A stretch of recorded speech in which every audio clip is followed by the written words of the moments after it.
Welcome back to Supercoach Masters with George. And alongside me is Matt Ebbs. And I'm Matt Ebbs alongside me with George. And George, where can our listeners find us if they haven't found us already? Matty, today the listeners can find us, and forever, on YouTube, Spotify, Facebook at AFL SuperCoach Masters, and on Twitter, AFL_SC_Masters. Now that that's done, where can they find us at home? Geordie at the gym popping guns. So big today. Don't touch me. Champ, why have we got coffees? We have coffees. Listen to coffees. Ooh, coffees. Who brought us We'll get to coffees? that soon, champ. But before we do, What are we going to talk? let me shake your hand first. Well done, 1,000 subs. Geordie, it took me fucking... Well done for you guys. It took me 40 minutes to get here. You better give me some... Skip off me. All right. But you know how you said that you wanted cake if we got to 1,000 subscribers, and I wanted broccoli and protein if we got to 1,000. I thought we might meet in the middle. And make a broccoli. And I got you some broccoli chips. Try it. I'm going to try them. I don't even want them saturated fat. But Yeah. I'll put them over here if you want. No. You put them where you found them. But thanks for those, bro. That's the celebration. That's a celebration. Who wants to try Meeting these? in the middle. That's what it's all about, baby. Now, Okay, well, I don't want to talk about the broccoli chips anymore. these coffees. John Miz, one of our subscribers, he shared us a coffee. He's got a message saying, "Love your podcast, legends. Keep going. You're the best podcast around." So thanks, John Miz, for that. Thanks, John. And the other one, this one, thank you, Blake. Blake says, "You guys are the best. Love your podcast. I don't miss an episode." So That's what we like to hear. thanks, Blakey boy. And today's it's going to go episode- to good use. Speaking of episodes, what's today's episode about, champ? I think it's going to be about what everyone's on their mind. Jeez, those broccoli chips taste like shit. Yeah. You're going to talk about pods. Yeah. No, are we talking about No, pods? we are talking about the mid-price madness and how many there are and who we're going to get and why we're going to get Some them. of them are pods. But yes, some of them are How many pods. is too many? Matty, how many is too many? You need one captain. You need at least a lead Yeah, or okay. something. You need I something. think, so you reckon I can get You the can get- rest of mid-prices and just one lead or one Oliver? You reckon? And stock up at the Do back. you and really forth. think so? Considering there's also Tom Green in the midfield. Tom Green's the premium. Tom Green and, all right. I'm actually with your, I don't know if you're for real, but I'm serious. I reckon you can get one premium and fill the rest up with mid-prices because a lot of these guys, they look like they can get over 90. George, I think we're going to start off and we're going to go straight and dive right into the boys at GWS because there's a couple of juicy ones that we want to see and we want to do well. I got so many fucking headaches before our team reveal comes up. I'm telling you. And this is the source of all of it, champ. I'll tell you. I know. And we're going to go. Number one, his fan favourite. He's in a lot of teams and his name is Finn Callahan. Finny boy. Finny boy. We spoke about him the other day regarding his game against the Suns. He did a lot of good things. Played pretty well in the first practice game as well as, played pretty well in the practice game. Against the twos. The intra-club. Where Green got 50. Where Green got 50 Yeah. and he got 29 touches. Okay. So he's looking well. 22 touches, The 2 most goals. important is one of the cheaper ones. He's 244. And look, he's in 17% of teams. He did kick 2 goals. What's concerning for me, guys, about Callahan more than the rest is his CBAs were non-existent. He had no centre bounce attendances, which is pretty scary. I want to ask a direct question. Yep. Direct right at you. Yeah. If need some coffee to get that broccoli chip out of my mouth. If Finn Callahan was the same price as all the others, which is $350,000 to $300,000, would he be considered? No, because I think his ceiling is a lot less. Like, I don't expect him to get 100. So they smashed Gold Coast. He got no centre bounces and kicked 2 goals. Very unsustainable. I'm expecting more of an 80 around for him, Matty. What do you think? Well, if we're going to go into... If he gets 80s, then he's got to be in at that price. You know? 75s to 80s. On average. I reckon some games he's going to get a 60, At all the mid-price that I'm looking at and we're going to be talking about, I think he, like I said, if he was the $300,000 mark like everyone else, but because he's that $56,000, you can get an extra 100K on some of these other guys. So you know what I mean? So yeah, I'll put him at below the rest, to be, in my opinion. Below the rest. Below the rest, like kind of, because he's like impressed. below all of the rest. Below, I think he'll like be below Max Holmes. Max Holmes, I think will do well. Like, and we'll tap into why. But as this a pick, not on average, do you think he's a better pick? If we're going to say this and all of these are the same price, No, we're not. They're the price that they are. They are the price that they are. Well, then, yes, Callaghan has got the smaller ceiling, I think, in my opinion. And we are going to be talking about a couple, and we're going to surprise you with some pods that maybe you should be looking at that in that mid-price range. And by saying that, Jaws, Ian Callaghan's mid-priced player in that range that is underpicked is your boy. Jaws, introduce him. Which one? Because I GWS. Lockie Ash. Now he has a role change. Yeah. He looked amazing. He racked up about 30 plus. 30 touches with 69% game time. And the good thing about Lockie Ash is, guys, that he's one that will get DPP status in 6 weeks. And it's too late to bring him in after that 6 week, because if he is playing that well, he'll be around 450, 480, and there's no point bringing him in at that price. So. And Lucky Ash is 335,000, only in 1% of teams. It's probably me. It's probably you. So the thing is, Lockie Ash, we only got one real good look at him before that. All his previous times, playing on the wing, playing on a half forward, there was nothing to really impress. He did average 75.9 a couple of years ago. And 2 years ago. So he's priced at a player that's averaging 60 last year, where his role was more of a tagger. Exactly. And he's got a complete loose role. The only thing that scares me is we've seen him once. We've seen him against Gold Coast, and we don't know if that's going to be his kind of ceiling. That's going to be his, we don't know what his floor is in this new role. But from what we did see, and he looks good. He looks real good, man. He looks he definitely looks good. Now, he's in 1% of teams, so I imagine he isn't being considered too much by you. Is he? No. He's not? No. There's, like you said, there's a lot of many, obviously with GWS having a new coach and a lot of players having different roles, there are some hidden gems there.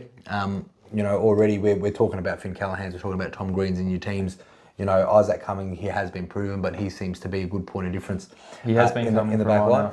Now Whitfield is doing the good old role. So I'm just, with that coach and with the new role plays, with these players that are very capable, even Himmelberg went back to the forward line. So a lot of the GWS favourites might be hindered, but a lot of them that are cheap. Like Ash. Like Ash. But do you think, so for example, what do you think he will average? If he's playing what he played along that way, I reckon he could probably average around to 80, because he's done it before. He's averaged 80. Close to 80. So I think he can do it in this role that he's doing. I'll say 85 to 90. Yeah. Based on that. DPP makes him more tantalising that he's going to get that? Of course he will, yeah. And based on what we said regarding the coach's game plans and roles, I think he's very, very tempting. If there wasn't as many options as him, he would be one of.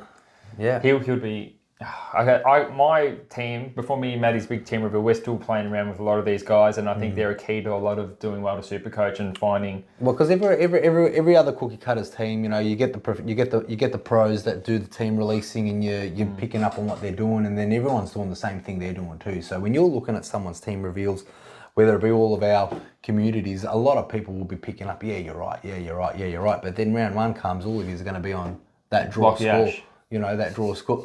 Lucky Ash, no. 1% of teams, super pod, super cheap, will get DPP. You need to win. You need to win. I think this year, you need to do something different than everything else that you've seen out there, and you get those. Get that Ash. Yeah, get that. Get that. Well, Ash. that's my point. I'm saying you need. The structure might be there. The structure. Look, if someone came to me and said, "Look, I got a Lockie Ash instead of a Warpedo," I don't hate that. That's pretty good. Okay. No, that's fair call, Jules. Speaking of Warpedo, Warpedo is another one of those mid-price players that I saw an article in the Herald Sun today, Jordy, and it was about Warpedo. I saw it too. What did you think? It's nothing I didn't really know. Nothing you didn't really know? It's just people just, pumping up his tyres just to have a read. It's nothing that you don't know. We know what Warpool done in 2019, averaged 97 and won that Hawk medal or whatever the hell it is. And won the Hawk medal, best and fairest, yep. So look, his role is very tantalising at that price. I think even with Hawthorn being bottom of the table, let's face it.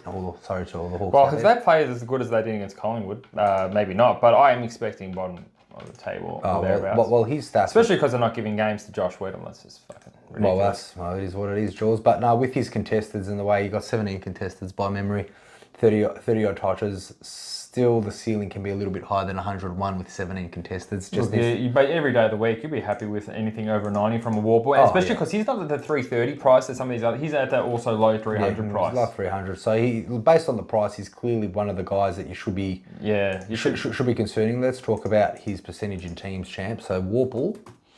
He's in 13%. It's not too bad. So that is still a good point of difference. It's not too bad. It's not too bad. Is this because I've seen a lot of you guys have sent me your teams and they look amazing. They have all these premium midfielders. I'm like, I'm jealous. I want these premium midfielders, but in time, I've got to go where the value is. Yeah. And these guys, all these mid prices, are great value. A great value. I don't see anyone on here that are going to average less than 75. I agree. You know? Yeah. So Warple, 13% of teams. So I don't care if he chops up the ball a bit. If you're finding the ball 30 times, eventually he's going to be pumping out some real decent scores. Even if he's like a shit version of Taranto back in the day when he just chopped it up. I don't care. You can get 50 touches and get a 90 for all I care. That's more than enough at his price. No, Warple, I don't see him averaging 100, but 85 to 90. Well, he's averaged 97 before, so if he can get a 95, I'm predicting around a 90. Hawthorn were kind of a little bit better back then. They were, but he's now one of their most prominent midfielders. Not more prominent than Newcombe. Well, this is a question that I asked myself as well, and I should be saying it, but as far as picking your team. So when you got players like you got your Finn Callahan and you got your Ash, do you remember how many CBAs Ash had? None. He was all defence. So my point in question, like Finn Callahan, Ash, all these players, even Sam Flanders to an extent, they all played really well. And obviously because of that practice game, a lot of people, they skyrocketed up in. But none of them really had that role where you want them to be. Like, yes, they had a good game. Anyone can have a good game. But some of them have a different role. Like, obviously, Ash is in the back lines. He's not going to get CBAs. But if you wanted Callahan, if you wanted a Flanders, you kind of wanted them to get more CBAs because that's kind of more sustainable. And this is why I asked the question, if they were the same price as a Hopper or a Warple or a Setterfield or, I'd still be considering Warple at Hoppers, like an extra 30k. Well, no, that's what I'm saying. If Callahan and Holmes... Callahan and Flanders. No. If those boys were the same price as, you wouldn't consider them, would you? No. But here we are. That being said, they can get 10 points less. But why? Average. Tell me why you don't consider them. Because if they get 10 points less than, say, Warple on average, they'll still make just as much money, if not more. Yeah. Because they're a lot cheaper. That's right. They're a lot cheaper. So I'm saying, why wouldn't you get them? So that's the reason why not, why you would consider them. Why wouldn't you get them if they were the same price?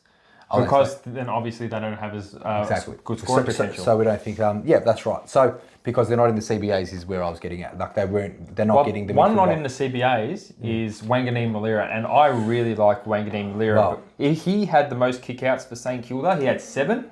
Sinclair had around 6. So he looks like he's taking the most kickouts, and he's priced at an average at around like 50. Oh yeah, or something like. And here's another one.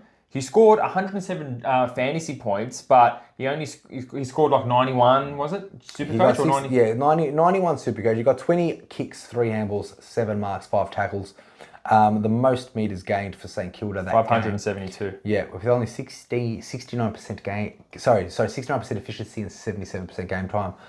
Clearly the role is in his hands, and why wouldn't it be? They won 107, Dream Team. So you think he could even go a little bit higher? He would solve a problem if he was in the back line and if he was a DPP. But he will be a DPP. So this guy, this is why we included him. He will be a DPP. He's one of the cheaper ones. He's not the 330 price. He's the 300 and 2 or 3. 303,000. And he's another one that could get 90s. Based on his role, like his floor is going to be elevated slightly, just because of the kick-ins. Only in 1% of teams, Shorts. Exactly. So he's another mid-pricer that, look, if you want to roll the dice, he's got good pracky game scores. He's got a good friendly role doing kickouts, and he will get DPP. So you can flick him in the back line.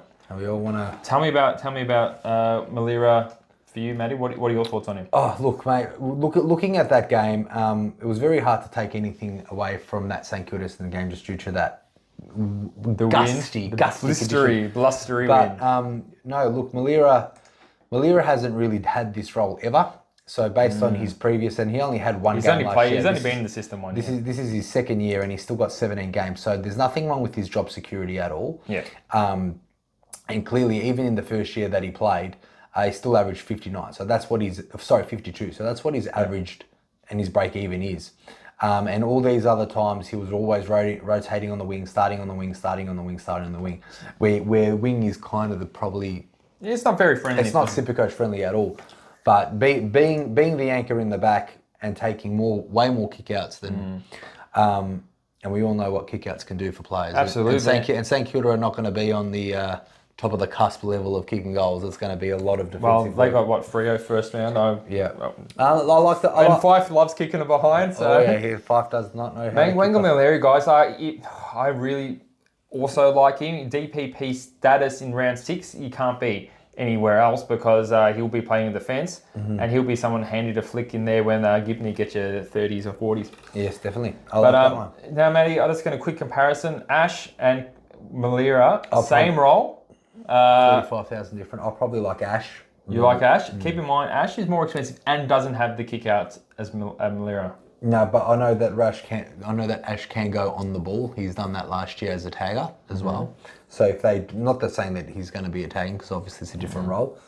For me, I like Ash. I think Ash will average a little bit more than Wangani Malira, but again, for me, Wangani... A little bit more, as in worth that 30,000 difference probably in price? Not, no. Yeah, probably about 5 points more, which is probably worth about, what, for... Yeah, not much at all, 20,000. So both Ash and Malira will be DPP after round 6.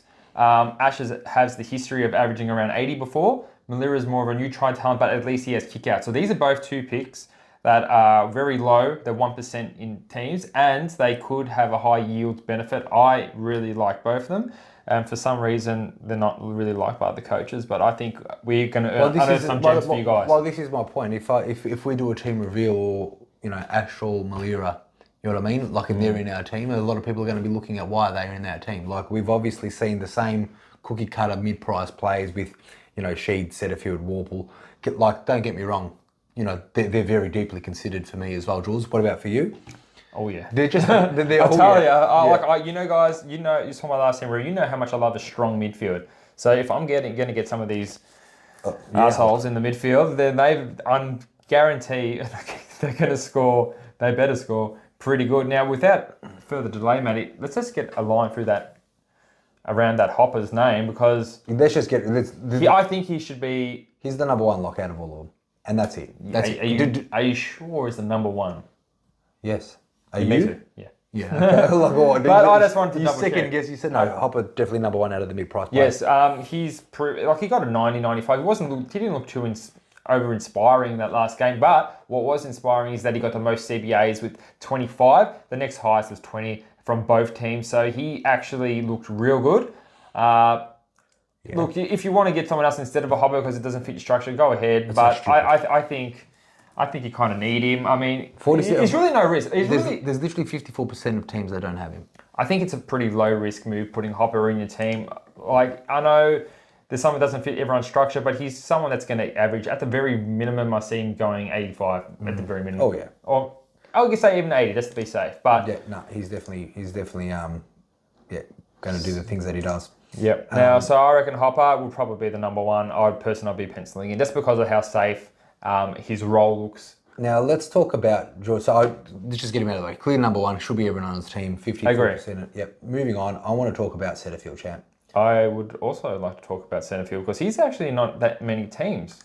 Jules, what do you like about Setterfield? Well, look, I told you that. I want to tell you what I like about Setterfield. But besides, like one of the boys mentioned, Matty said it months ago. Matty Anderson has just been fapping every day because he mentioned Setterfield's name before a practice game starts, and now... No, but he was saying to me that we should have listened to good old Matty.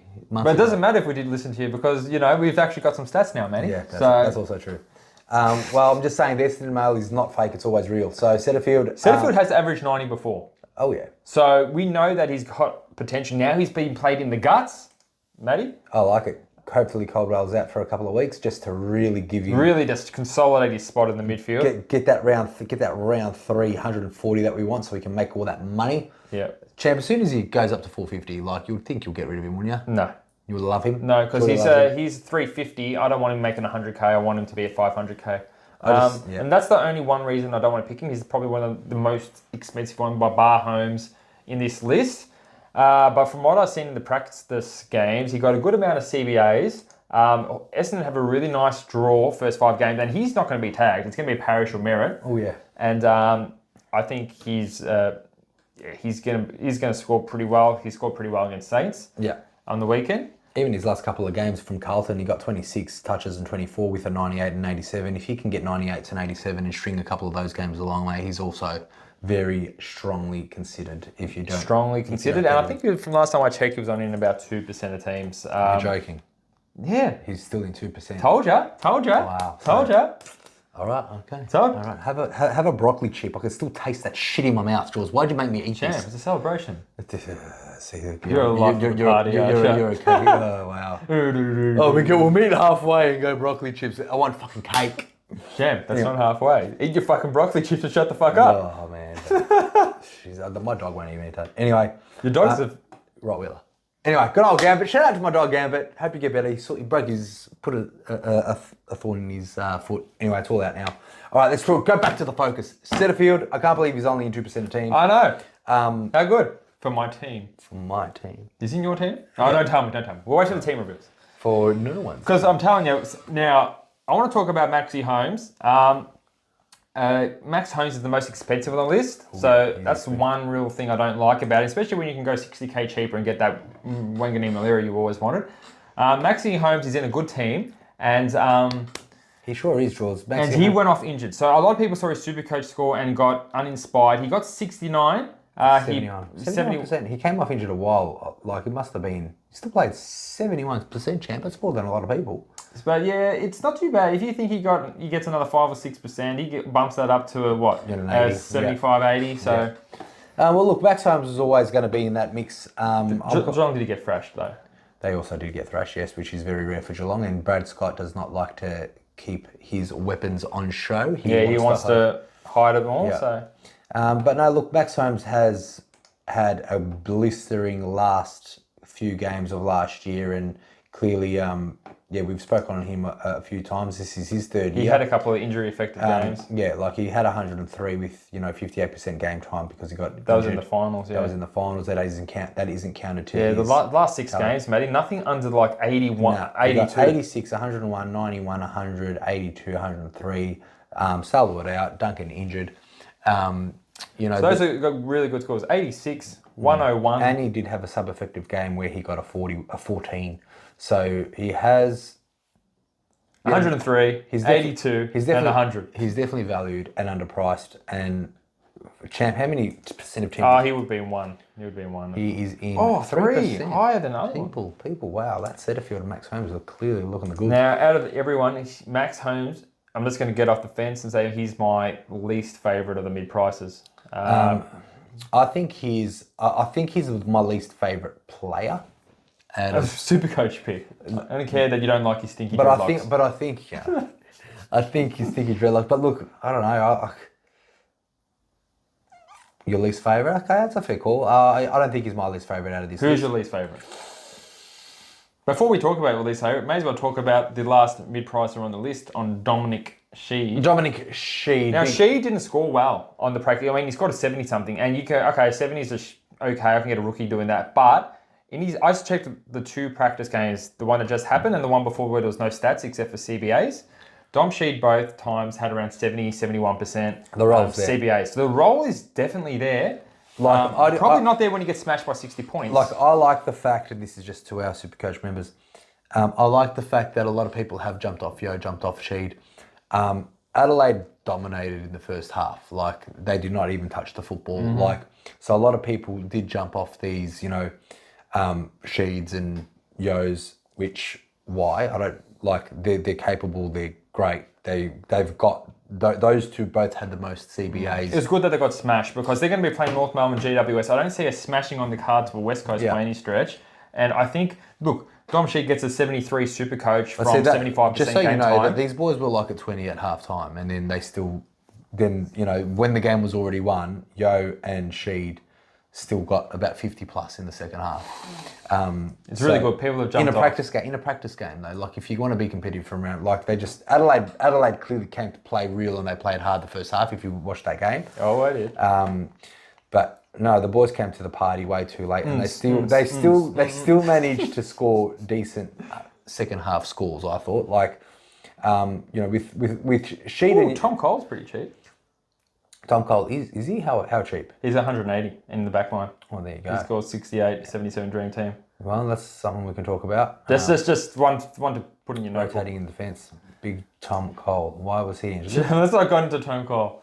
Well, his highest average was 67. And he played no games last year. No games. That's why it's so cheap. All right. Moving now, forward. the three on the bench, which is going to be, let's hypothetically, Ashcroft, McKenzie, and Phillips. I think it goes without saying, even above Hopper is Ashcroft.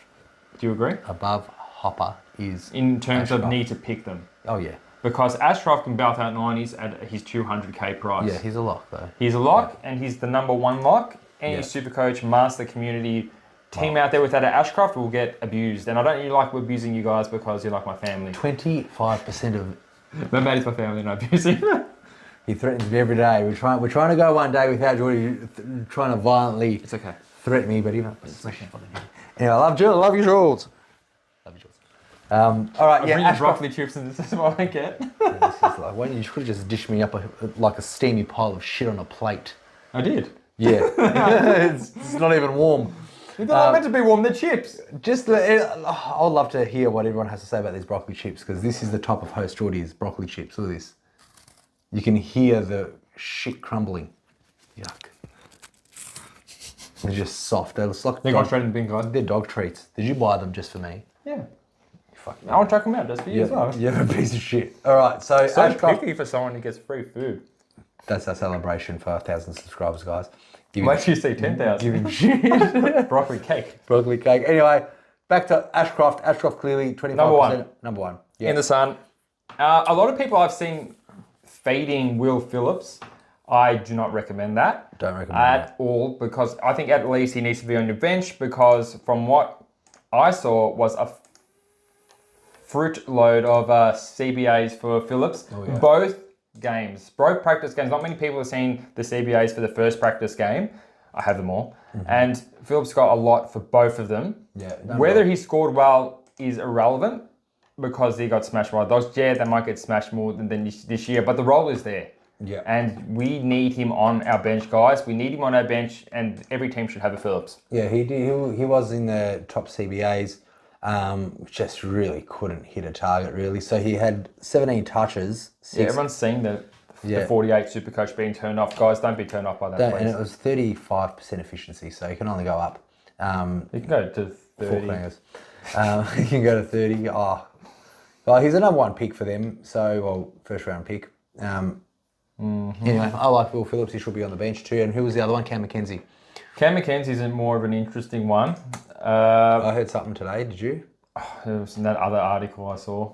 About McKenzie? About what Alistair Clarkson said about him? Yeah. About how we don't even know if he's going to be picked yet. He'll be picked. I'm sure he'll be picked, but there's a lot of guys that are... Look, who knows? Like Cam McKenzie... I hope he isn't picked, because I can't fit all these guys. I could really get that extra 80,000 somewhere else. You mean I'm going to have to go up to another one? I have to find an extra 120k? You have to find another 120k to fit in another mid-pricer.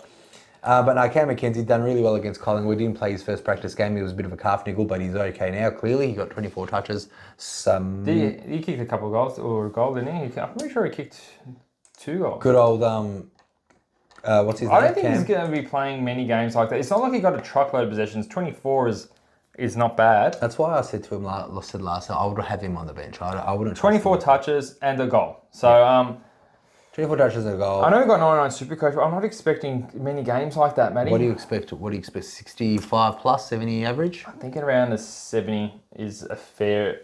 Well, like I said when we did the review on Collingwood and Hawthorn, no one really tackled. It was a low pressure game and it was just free flowing back and forth. I don't know if this kid's getting 24 touches every game. No, I don't think so either. But I still think he's good for 70s at the least. I still think he needs to be in the team. It's just a fucking thing. I can't get all these guys in, Matty. Geordie, stop projecting your headaches of team selections. We know we. But I'm telling you, if you are not having these team selection headaches, you should be, because these. Anyway, out of Ashcroft, Phillips, and McKenzie, Ashcroft's number one. Number two for me is Phillips. Phillips. Okay. Yeah. No. Until proven. I wouldn't put Phillips on the field. I wouldn't put any of them on the field besides Ashcroft, or any of the midfield rookies. Like when you got Baker and Chester and Davies. I would risk putting McKenzie on because he's got Essendon round 1. I think he can get a decent score against him. I just don't think Phillips is as bad as what he scored on the weekend. Yeah. Especially with that role. Well, Collingwood's midfield's not that tough versus Essendon's midfield. They've got like stocky, tough players, Setterfields and Shields, and Merritt's just hungry and quick for the ball and the tackler. Oh yeah. Now, that's everyone, Matty. Who's your favourite one? Just tell me. Besides Hopper and Ashcroft, I think Hopper first. Besides Hopper and Ashcroft, I think I like Warple's, Price and Setterfield's ownership and their roles in the team as far as getting the CBAs. My top 2, I think Sheed will be in. So that's the A tier. The B tier, I think I'll put Sheed and Holmes alongside. I think. Well, you're putting Holmes in the B tier. I thought you like him the least. No, I said I don't like the player. I like, to be honest, I don't like Callahan the most. As far as, besides the making, as far as averaging, I don't like Callahan the most. Well, obviously averaging, but everyone's at their price. But that's what I'm saying. But Max Holmes at the highest price. Okay, well, Max Holmes is at the highest price, but I'm talking about the people that are going to average, and obviously the scores that they're going to get are going to reflect what you're going to contribute to your Supercoach. Yeah, but that will free up more money to get more. I'm sure it could free up more money to get everything else, but again, if you're talking about value for picks, all of them are value. That's why we're talking about all of them are value. If you're going to ask me the criteria of who I'm going to put in order and who I like the most, I like Setterfield. At their price. No, and as in general as well. So I'll go by my criteria, which is what they're going to score. So I think Setterfield and Warp will have the right role for that. Underneath, I think I'll put Sheed and Holmes for the role for what I want in a mid-price midfielder, because I don't want a mid-price midfielder, can have a nice practice game, get 130, but then get a 40 in a real game because they're nowhere near the ball because they're not attending the CBAs or not getting clearances. Or could get another 119 again. Or it could get another 19, and who knows if it's a fluke or not. But that's the thing. We only got one practice game. I'm doing calculated risk based on. I know Setterfield's role is going to be in a midfielder, and I know he's the big body midfielder in Essendon. I know that Warple is pretty much number 1 or number 2 midfielder in Hawthorn, so he would always be in there. So I would expect him to get a lot of touches. I don't expect Callahan to be, like those 4 boys that you read out the other day when it was Callie and Cornelio and Tom Green and Perryman and Bruce. And no one else, the next CBAs was like 1-1-1-1. So that's what worries me about Callahan, is the fact that I know that they've got 4 proper boys that the new coach has. But by saying that means you'd have the same concerns with Flanders then. That's right. I am. I do have the same concerns with Flanders because Flanders, I told you, I watched that Gold Coast game twice to see what Flanders was doing, and he wasn't in the midfield, he was in the back, he was in the forward, he was on the wing. He was doing a lot of things. I want to know where he got those touches. So again, my order, besides Hopper being first, I think Setterfield, Warple are in that tier because I know that their role is going to be getting a lot of touches. Yeah. But I like their potential to score better than Sheed. Sheed and Holmes will be the next. And I think the defenders will be after that because these defenders I think will go for maybe 85 to 90, where Callahan, being the cheapest person, I don't expect him to do what the rest of these boys do, especially when he's not in the CBA. So that's why I have him last, but not by much. I still think he's value for money. He's in my team. He is. You're fucking talking really negative about No, but I've got nothing negative to say. I'm just saying, as a long run, he's cheap enough to make me money. But as far as the roles of, he'll probably be one of the first traded out mid-pricer. So, if I get all these players, Finn Callahan will probably be the first one to go out. Now, for me, there's just this is why I can't even do my team review yet, because there's a different one floating in and out. But I can categorically tell you right now that I do not like Max Holmes the most. The rest, Phillip, McKenzie, Ashcroft, I want them. I need them. I definitely everyone should have them. Yeah. Sheed, Ash, Setterfield, Hopper, Warple, Callahan, Malira. I can't get them all, especially with because you can't get them all. But that being said, I'm very close to getting almost all of them except for one. Wow. I'm guessing that's Max Holmes. Well, no, but Max Holmes will be replaced by Ashcroft because you need Ashcroft on the field. Right. So who aren't you getting? You said you can't get one. I can't get. It's got to maybe be 2. I don't know. Maybe you're. Jordy doesn't. I don't know. So I'm still playing around with my structure because a lot of these guys, I reckon, Sheed can go 85 plus. Ash can go 85 plus. He's already got an 80 once before. For me, personally, I think Hopper's the best by far. Ashcroft's above him. So yeah. But after that, I like Setterfield. I think his role's there. I think he's gonna score. He's got a history of scoring high. Malira and Ash are really interesting ones because of the structure and how they're going to go on your back line. And if they can pump out 85s, that's a really handy. This is what I like about the teams that have new coaches. St Kilda GWS have new coaches and these new roles, and that's where the value's at. And that being said, 2 massive PODs, massive mid-price PODs that people are going to be too awkward of a price to trade in, you know. Yeah. But that's it. You can't get them all. So let us know who you guys are tempted by. I know a lot of you probably won't have Ash, Malira, or Setterfield on your radar because they're in the lowest percent of teams. Even Warple's pretty low for 12 or 13%. 13% is, yeah. That's low. It is low, but it's not as low as a 1%. No, definitely. That's 13 Warples. Yeah, that's 13 Warples. All right, guys. But in saying that, I think we're soon enough going to do a team reveal. So all this confusion and misunderstanding of what Geordie's doing, because he couldn't even answer that question, right? I'm crunching the numbers every night to try and find the good mix of premiums and these guys. It's going to be a very good team reveal to see which, because I'm kind of confident in what I'm going to bring into round 1. Geordie, I can see and smell the worry in your eyes. Because I love a good premium midfield. Every team that I see, it hurts Geordie. That looks so good. I would love to have one premium in the back line. If you haven't seen our team reveals prior, it was a couple of weeks or maybe a week or so ago, I already had this kind of structure where I had 4 premiums, which I wasn't attached to them. Geordie had like 6 premiums, a Hopper and an Ashcroft. Oh, it makes me feel good just thinking about it. Now, and a practice game is just stabbed him in the heart. Because I had an eye on a lot of these mid prices, but I didn't know that they were going to... I need to be sure of their role. Now we've got confirmation on their role and their scoring.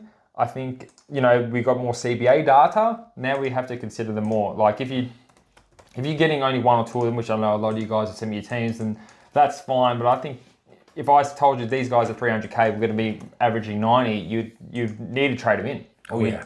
And mid prices are the worst to trade in because they're at an awkward price. Matty's Eves? George, I think you're absolutely right, and I think we need to wrap this one up. Guys, let us know what you think. Let us know how... Did we miss any mid prices? In the midfield? Surely not. No, don't tell us about Flanders Fipes and all that. Everyone else has CPP. Flanders Fipes, Bruin, no. We didn't touch on those ones. Just mainly the structures of how many premiums you need to get to your midfield to get these mid prices and still have Ashcroft, Phillips, and all the rest of the boys.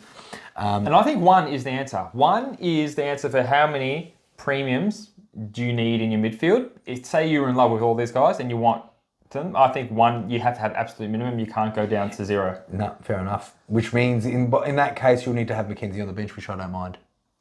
I really don't mind Mackenzie on the bench. Yeah. I mean, you can just leave out Mackenzie, have 1 premium, and then that's it. But all right. Saying that, George, what's the next one we're going to be talking about? I think we're going to do some pods, or we're going to go straight to reveals. We're going to go to pods because after our last video, they're not pods anymore. They're not pods anymore. We have to update you. So we're going to have to update you because now at least these pods won't be changing in ownership other than you guys because there's no practice games to show how good they are. There was maybe a couple of pods that maybe just 1 pod that we still have on there as from the last one. Stop breaking it. We'll get to that real soon in the next video. All right. See you guys. We'll see you on the next one and have a good day. See ya and have a great day. And thanks again for subscribing and liking. Definitely. And shout out to the guys on the Spotify and the YouTube. Love that. Take it easy, boys. Love you guys. Bye.